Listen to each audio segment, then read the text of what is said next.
चलिए अब हम विथ के प्रयोग बताएंगे। विथ के प्रयोग होता है, जैसे कि विथ का यूज होता है के साथ के अर्थ में। जब किसी वस्तु या औजार या उपकरण से कार्य किया जाता है तो इसमें विथ का प्रयोग होता है। जैसे इसमें लिखा है, ध्यान देना, उसने एक आम चाकू से काटा। उसने एक आम चाकू से काटा, तो यहाँ पर ही काटा mango with a knife. Knife means होता है चाकू। किससे काटा? चाकू से काटा, तो विथ अ नाइफ, है ना। बहुत सरल तरीके से हिंदी और इंग्लिश में बता रहे हैं, अपन अकेले इंग्लिश में ही नहीं पढ़ा रहे हैं, ठीक है। इसमें लिखा है मैं कलम से लिखता हूँ। मैं कलम से लिखता हूँ, तो आई राइट विथ अ पेन। मैं कलम से लिखता हूँ, ठीक है। नेक्स्ट है आफ्टर, के पश्चात।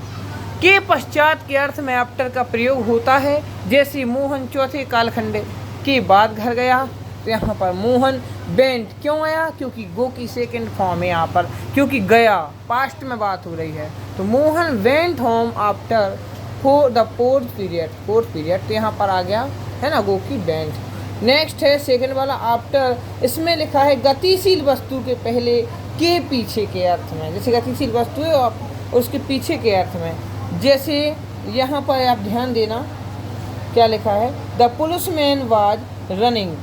The policeman was running after the thief. चोर के पीछे भागा, पुलिसमैन चोर के पीछे भागा, है ना, दौड़ रहा। अब आगे देखें, यहाँ पर बिफोर का अर्थ के पहले के अर्थ में। के पहले के अर्थ में बिफोर का प्रयोग किया जाता है।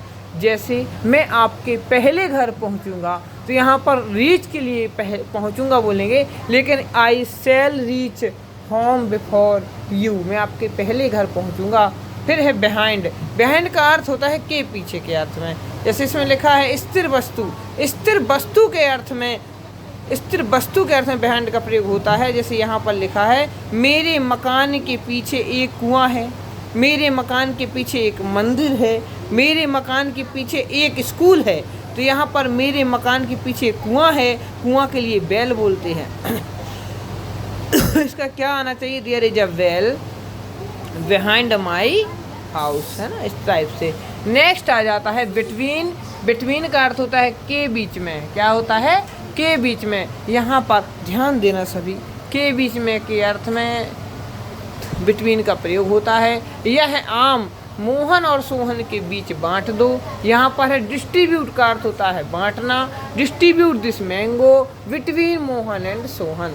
आगे है वह दो महिलाओं के बीच में बैठा था।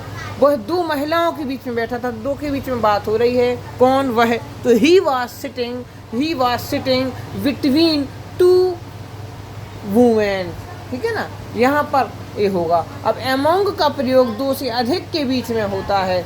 जैसे यहाँ पर he was sitting among his friends, मतलब बहुत सारे दोस्तों में बैठा था। वह बहुत सारे दोस्तों में बैठा था।